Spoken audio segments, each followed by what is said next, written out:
Alloh taolo osmon yerni o'lchov bilan yaratdi, mezon bilan. Bu o'lchov adolat. Adolat bilan osmon yer va butun koinot qoyim bo'ladi. Astagfirullah. Was-samaa rafa'aha va wada'al mizan alla tatghaw fil mizan va aqimul wazna bil qisti va la tukhsirul mizan. U zot osmonni baland qilib qo'ydi va sizlar tosh tarozida tug'yonga tushmasliklaringiz, ya'ni o'zgalarga zulm qilmasligingiz uchun mezon tarozini o'rnatdi.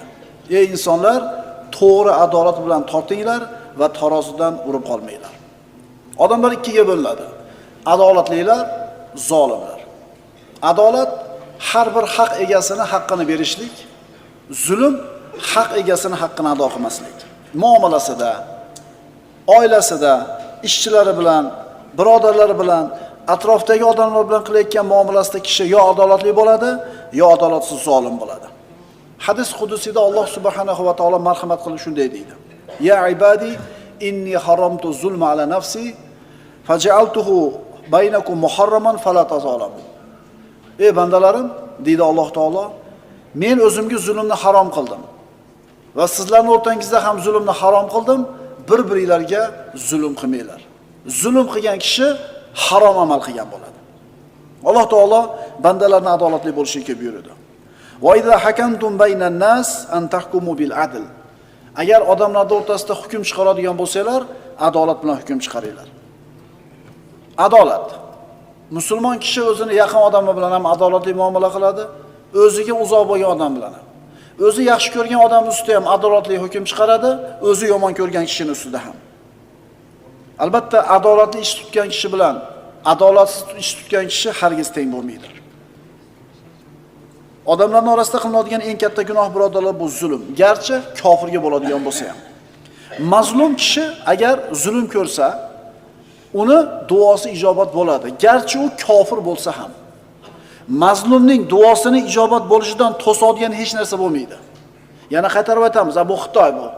Bu mushrik bu. Bularda shunday molidan kechib qo'ysa, unaqa gap yo'q. Mazlum kishi garchi Allohga ishonmagan kofir bo'lsa ham, agar duo qilsa, ey Alloh, agar sen bor bo'lsang, shu odamga jazosini ber desa, uni duosi ijobat oladi. Ijobat aniq bo'ladi. Faqat ozgina vaqt o'tishi mumkin. Mazlum zulm ko'rdi. Zolim zulm qildi.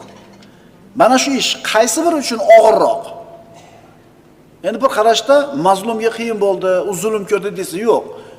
Aslida zolimga qiyin bo'ladi. Chunki zulmning hukmronligi bir kun, bir yil, juda ham bo'lsa bir umr. Ammo adolatning hukmichi, adolatning saltanatichi abadiy bo'ladi, birodarlar.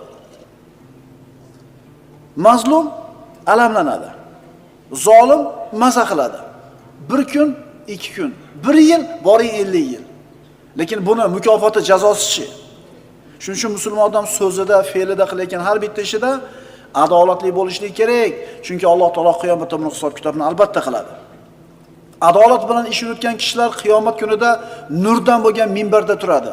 Anbiyolar ularning turgan maqomini havas qiladi. Rahmonning o'ng tarafida turadi. Payg'ambarimiz sollallohu alayhi vasallam aytganlar, 7 toifa inson hech qanday soya bo'lmaydigan kunda, qiyomat kunida Allohning arshining soyasida turadi. Shulardan birinchisi imamun adilun degan Rasululloh. Odil boshliq, adolat bilan ish yuritadigan boshliq. Chunki bunday boshliq bu davlat rahbari bo'lsin, biror korxonaning rahbari bo'lsin, oiladagi ota bo'lsin. Qo'l ostidagilar bilan adolatli ish qilishli birodarlar Allohning arshining soyasida turishlikka olib boradi. Oson ish emas bu. O'shuning uchun birinchi aytilinyapti-da, Allohning arshining soyasida turadi. Adolatli ish qilishlik. Banu Mahzum urug'idan bo'lgan bir ayol Nabiy sollallohu alayhi vasallam zamonlarida o'g'illik qildi.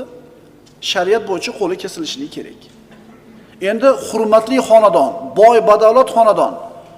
Nabiy sollallohu alayhi vasallam oldiga Usoma ibn Zaydni kirgizishdi. Rasululloh sollallohu alayhi vasallam yaxshi ko'radi. Juda ham yaxshi ko'radi u Usoma ibn Zayd. Zayd ibn Horisaning o'g'li. Kirdida, "Ya Rasululloh, shu ayolning qo'lini kesishdi o'rniga uni ahllari 100 ta tuyani berishmoqchi. Shu jazoni qilinmasligi uchun" dedi. Nabiy sollallohu alayhi vasallamning ranglari o'zgarib kelib aytdilarki, "Ey Usoma, Allohning haddini amalga oshiraman desam o'rtaga tushasanmi?" Ya'ni agar 100 ta tuyasini olib turib, uning qo'lini kesmasa adolatli ish bo'lmaydi.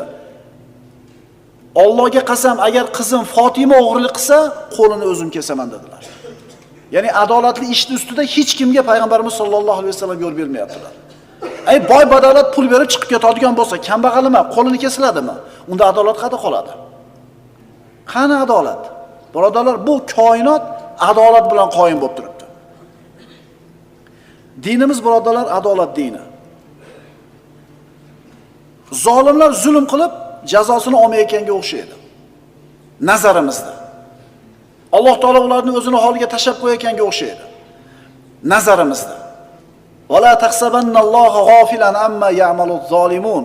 Alloh taolo aytayapti, hargiz Alloh zolimlarning qilayotgan amallaridan g'ofil deb o'ylamanglar. Allohni ko'rmayapti deb bilmayapti deb o'ylamanglar. Innama yuakhiruhum liyawmin tashkhasu fihi al-absar. Ko'zlari dahshatdan qotib qoladigan qiyomat kuniga qoldirib qo'yapti xolos. Badr kunida payg'ambarimiz sollallohu alayhi vasallam qo'shinini bir saf qilib tizib ko'zdan kechirayotgandilar. Bir sahoba safdan sal oldiroqqa chiqib olgan, yana qorni ham bor edi kattaroq. Hali ikki kishi sababli saf qiyshiq turibdi. Rasululloh sollallohu alayhi vasallam qo'ldagi tayoq bilan qorniga yengilgina urdilarda, istofdi, ya'ni safga kir dedi. Hali kishining ismi Savod ibn G'oziy edi. Ajib so'zni aytdi. Ya Rasululloh, jonim og'ritdingiz, qasos olaman dedi. O qasddan urgani yo'q, shuni yengilga urib qo'ydi. Sahobalar, "Ey, nima deyapsan? Axir bu zot Rasulullohki." "Ha, nima bo'pti?" dedi. "Jonimni og'ritdi, qasos olaman" dedi. Rasululloh rozi bo'ldilar, tayoqni qo'liga berdilar. Haligi Savod ibn G'oziy tayoqni olib, "Ya Rasululloh, siz meni qornim yurganingizda qornim ochiq turibdi" dedi. "Qorningizni ochib bering" dedi. Biz aqlimizga sig'maydimi? Rasululloh sollallohu alayhi vasallam hayotining har bir lahzasida adolatli bo'lganlar. Har bitta holatida bizga ibrat bo'lganlar. Qorni ochib berdilar. Savod ibn G'oziy kaltayni yerga tashladi-da, Rasulullohning oldiga kelib, qorniga bet yuzlarini tegizib, quchoqlab o'pib, bag'riga bosdi. Rasululloh sollallohu alayhi vasallam, "Ma hamalaka ala hada?" Nimaga bunday qildingiz? Ya Rasululloh dedi. Sababini aytib, "Ya Rasululloh, hozir urush bo'ladi. Yo tirik qolaman, yo o'laman. Agar o'ladigan bo'lsam, dunyoda badanimga tekkan oxirgi narsa sizning muborak jasadingiz bo'lishini xohladim" dedi. Ana shu adolat, Rasulullohning adolati sahobalar u zotni shunday yaxshi ko'rishiga sabab bo'lgan. Adolatli rahbarni hamma yaxshi ko'radi. Qattiq qo'l bo'lsa ham. Shunaqa? Adolatli, qattiq qo'l lekin adolatli. Zolimni birodarlar, qani, mana shunday bir odil rahbarni, odil boshlig'ini umri uzoq bo'lsin deb duo qiladi odamlar. Endi zolimni esa har kuni duo qilishadi, bo'yni uzilsin, o'lsin. Doim qarg'ab turishadi. Umar ibn Xattob roziyallohu anhu davrida mana Forsning qo'mondonlaridan bo'lgan Hurmuzon Madinaga olib kelindi. Musulmonlarni rahbarini ko'rsatgan, rahbarini ko'rish kerak. Keldi, qarasa bir kishi xurmo daraxtining oldida ko'chada qo'riqchisi sochsiz uxlayapti. Endi bu Forsdek katta mamlakatni qo'mondonlaridan, generallaridan, u bularni Fors mamlakatini yakson qilib tashlaydigan mamlakatni rahbari ham bir narsa bo'lish kerak uni nazarida. Ammo boyagi daraxtda yotib uxlayotgan odamni ko'rdi-da, "Mana shumi Umar?" dedi. Mana shu deydi işte. Mashhur so'zini aytdi shunda boyagi Hurmuzon. Hakamta, adilta, aminta va nimta. Hukm yurgizding. Adolatli bo'lsan, xotirjam bo'lsan, ko'chada uxlabsan dedi. Sulaymon ibn Abdul Malik, Banu Umayyaning ulug' xalifalaridan. Kunlarning birida masjidda namozxonlarda orasida turib borar ekan, namozxonlarda orasida turar ekan, bir kishi turdi-da, "Ey Sulaymon" dedi. "Ey Sulaymon, azon jarchi kunidan taqvo qilgin" dedi. Xalifa, azon kuni, jarchi kuni nima kun? Haligi odam javob berdi. Fa'azzana muazzinun baynahum al-la'natallohi alaz-zolimin. Bas ularning o'rtalarida bir jarchi zolimlarga Allohning la'nati bo'lgay deb jar solur. Qiyomat kunidan qo'rq dedi. Xalifa. Mana shu xalifa shu ummatning ichidagi hamma odam haqida qiyomat kunida javobgar bo'ladi. Xalifa buni o'ylab, buni eslab yig'ladi. Zolimlar adolat qilmaydi, birodarlar. Zolimlar odamlarning haqlarini bermaydi. Nohaqdan yo'lini qilib yevoradi. Har bittamiz zolim bo'lib qolishimiz mumkin. Usta ishlatdingiz uyingizda, arzimagan bir bahonani qilib turib, pulini bermasdan chiqarib yubordingiz. Endi albatta beayb Parvardigor, ustani bir xatida bir kamchiligi bo'ladi ishida. Shuni pesh qilib turib haydab yuboradiganlar bor. Bormi puliga otilgan ustalar oramizda? U ertaga beraman, indinga beraman deb mutul cho'zmayapti. Bermayman, bor yo'q qol degan. Qo'lingdan kelgan ish yo'q. Nima qila oladi bu bechora? Va sayalamul ladina zalamu ayyamun qalbin yanqalibun. Bunaqa zolimlar bizi tilda chuchorani xom sanayapti. Zolimlar esa yaqinda oqibati nima bo'lishligini, o'zlarining oqibatini bilib olishadi qiyomat kunida. Bandaga berilgan fazilatlar ko'p. Rostgo'ylik, omonatdorlik, ahdiga vafo qilish. Mana shu fazilatlarning ichidagi eng go'zali odil bo'lishligi. Farzandlarning o'rtasida adolat qilgan ota yoki adolatsizlik qilgan ota. Xotin 2 ta 3 ta bo'lsa, ularning o'rtasida adolat qilgan erkak yoki zulm qilgan erkak. Bular hech qachon teng bo'lmaydi. Odamlarni ishlatib, pulini bermayotgan odamlar yaxshilab eshitib qo'ysin. O'sha uyda o'tirishi bor. O'sha uyda baraka topishi bor. O'sha uyda bola chaqasini unib o'sishi bor. Mana shu narsani o'ylaydimi ular? Ana shu xizmatni qilgan usta norozi bo'lib qarg'ab chiqib ketdimi? 2 dunyo baraka topmaysan. Toshi ustani rozi qilmaguningcha. Shuning uchun payg'ambarimiz sollallohu alayhi vasallam aytganlar, ustani ishlatib, peshonasidagi teri qurimasdan turib pulini beringlar, haqqini beringlar. To'g'rimi? Mashina ustalar ham aytib qo'yasizlarda ham kechada rosa malomat qildi, kraskachilarda, boshqachilarda. Ishlatib qo'yib, bir yurib kerak deb chiqadi, bo'ldi, yo'q shu bilan. Zapchasi ham o'zi kim qo'ygan? Usta olib qo'ygan. Zulmdan qo'rqaylik birodarlar. Umar ibn Xattob roziyallohu anhu davrida Misrga Amr ibn al-Os roziyallohu anhu vali bo'lgan. Misr musulmonlarning qo'lida, qibtiylar bor, musulmon bo'lmagan u yerda.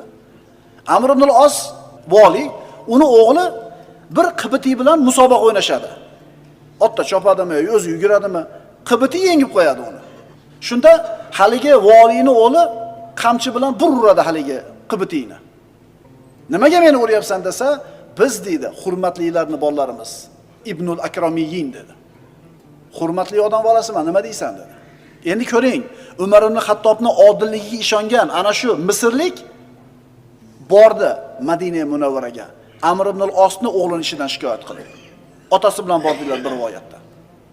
Umar ibn Xattob roziyallohu anhu eshitib turib chaqirtirdi valisini. Ota bola keldi. Chaqirdi.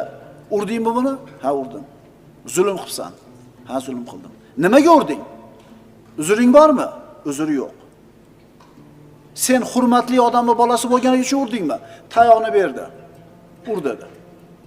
Ur hurmatli bolasini dedi. Misrda yashaydigan musulmon bo'lmagan qibtiy musulmonlarning odil ekanligini, Umar ibn Xattobning odil ekanligiga ishonchi qattiqligidan shu joydan shu joyga kelyapti. Birodarlar, dinimiz islom dini. Alloh taolo siz bilan bizga buyuradi. Ya ayyuhallazina amanu kunu qawwamina lillah shuhada bil qist va la yajrimannakum shana'an qawmin ala alla ta'dilu. I'dilu huwa aqrabu lit taqwa. Ey mo'minlar, qarang, Alloh namoz o'qidi-da. Buyruqmi bu? Buyruq bajarish kerak, farz qilmasiz gunohkor bo'lasiz. Roza tutdi-da. Tutyapmiz-a? Xuddi shunga o'xshagandek Alloh taolo adolatli bo'l deb ham buyurdi. Agar adolatli bo'lsak, 2 dunyoda saodat topamiz. Ey mo'minlar, Allohning o'zi uchun haq yo'lni tutguvchi, adolat bilan shahodat, guvohlik berguvchi bo'lingiz. Biror qavmni yomon ko'rishingiz sizlarni adolat qilmaslikka tortmasin. Adolat qilingiz, taqvoga mana shu narsa yaqinroq.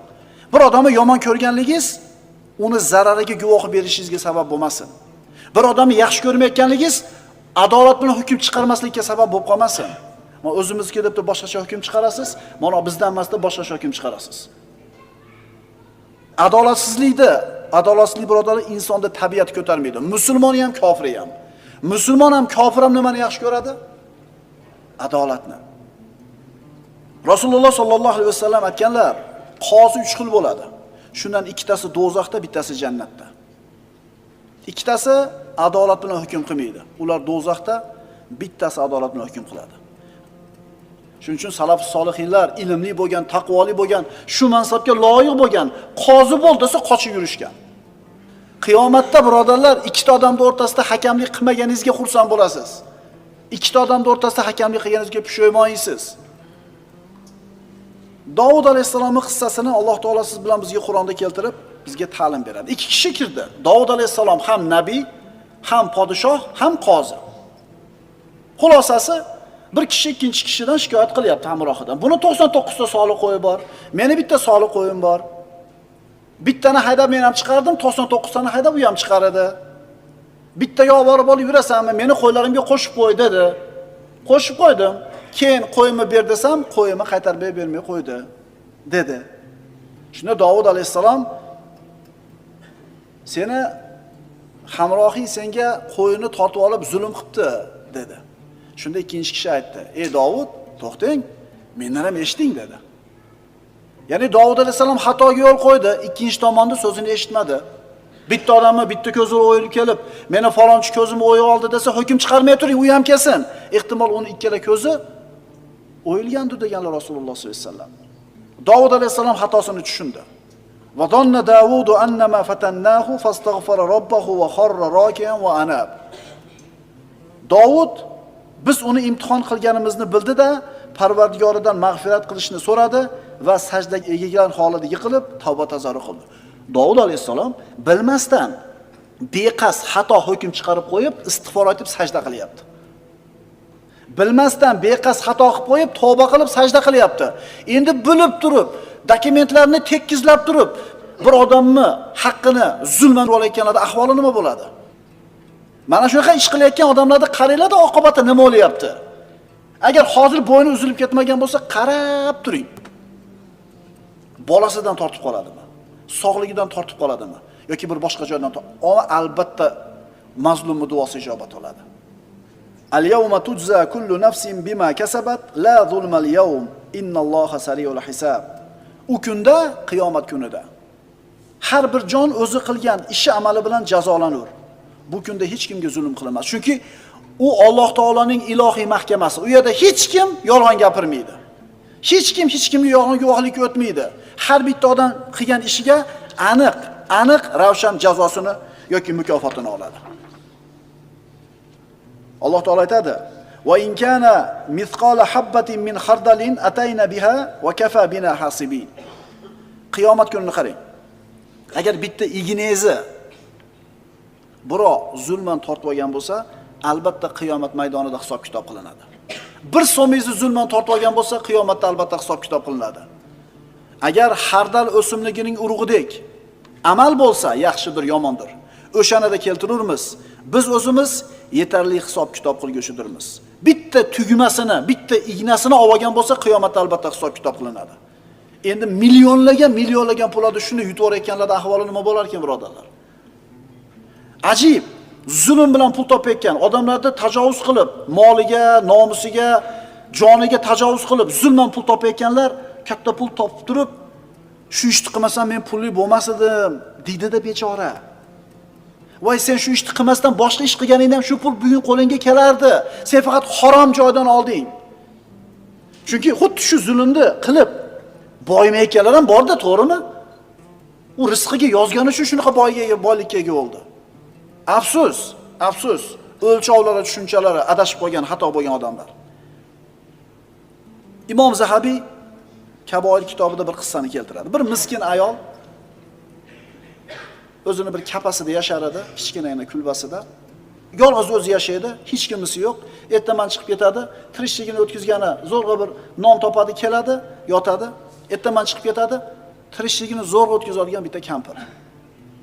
Shu kampirni kulbasini yoniga bir katta boy, badavlat, mansabdor odam katta qasr qurdi. Qasri bitta. Qasrga kirib, bir aylanayotib turib, derazasidan qaradi, hali kampirni kulbasiga ko'zi tushdi. Boyagi zolim boydi. Nima bu dedi? Aytishdi, bir kampir bor, yolg'iz yashaydi, shu kulbada tirishligini o'tkazadi, ertaman chiqib ketadi, kech payt keladi. Bu kulbasi meni qasrimni ko'rinishini buzyapti. Buzib tashlaylar. Qanday buzib tashlaymiz bular? Buzib tashlaylar. Buzib tashashdi. Hali kampir tirikchiligi bilan chiqib ketgan. Kechki payt qaytib keldi. Qarasa kulbasi yo'q. Surishtirsa, boyagi mansabdor boy buzirib tashadi. Allohga yig'lab duo qilib nima dedi? Parvardigor, men yo'q edim. Sen qayerda eding? Meni yo'q edim. Sen qayerda eding? Qarab turmadingmi? Duo ibodat qildi. Hech qancha vaqt o'tmadi, yer yutdi, uyini ham, o'zini ham qo'shib. Mazlumni duosidan qo'rqish kerak, birodarlar. Mazlumni duosini ijobat bo'lishidan to'sadigan parda yo'q.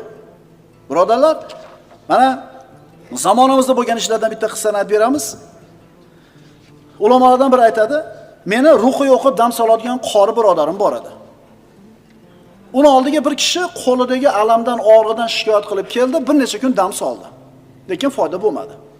Tabiblarga ham borib hamma chorani qilib bo'lgan edi. Haligi qori bola keyin aytadi, ehtimol birorga bir zulm qilgandursiz. Ehtimol biror qarg'agandir. Qur'on ham foyda qilmasa, doktor ham foyda qilmayotgan bo'lsa, bir o'ylanib ko'rmaysizmi dedi. Haligi odam chiqib ketdi. Boy odam edi. Katta savdo markazlari bor edi. Katta tijorat do'konlari bor edi. Oradan 2 hafta o'tgandan keyin qori bolani oldiga qaytib keldi. Alloh shifo bergan edi, qo'li tuzalib qolgan edi. Sizni o'sha kuni menga aytgan 2 og'iz so'zingiz hamma doridan, ruqyadan ko'ra foydaliroq bo'ldi. Nima bo'lgan edi? Yangi do'konni solayotganimda, katta imorat solayotganimda, yonboshida bir tul xotinni yeri bor edi. Do'konimni kengaytirishlik uchun haligini uyini menga sotishligini, yerini sotishligini so'radim, lekin rozi bo'lmadi. Har qanaqa yo'lini qilsak ham ko'nmadi. Oxiri yo'lini qildim, hujjatlarni soxtalashtirdim, o'zini nomiga o'tkazib oldim. Zulmmi? Zulma? Kampir hech narsa qo'lidan kelmadi, tortib olib qo'ydi. Qanish bilishlari yo'q. Quruvchilar kelib uyini buzib, chuqur kelib fundament qo'yib, devor o'ryapti. Har kuni kelib hali kampir qarg'aydi meni deydi. Hali quruvchilar bu esi past kampir shekilliga deb tushunmaydi hech narsani, turaveradi. Uyini devori bitmasdan turib, qo'limga og'riq kirdi, uyqumni yo'qotdim deydi.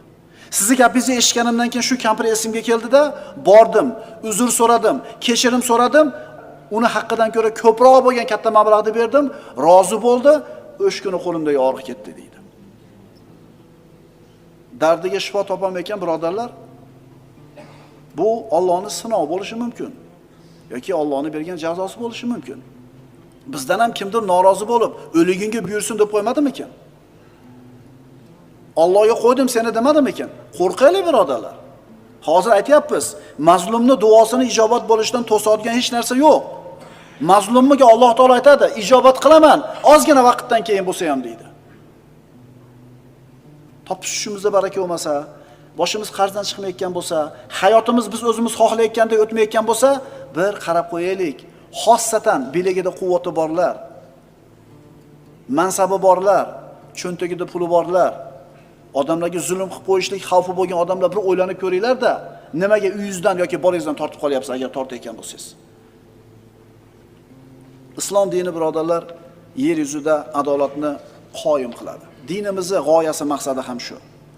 Butun borliq adolatning ustida turadi. Zulm borliqni fasodga uchratadi. Bu ikkisi hargiz teng bo'lmaydi.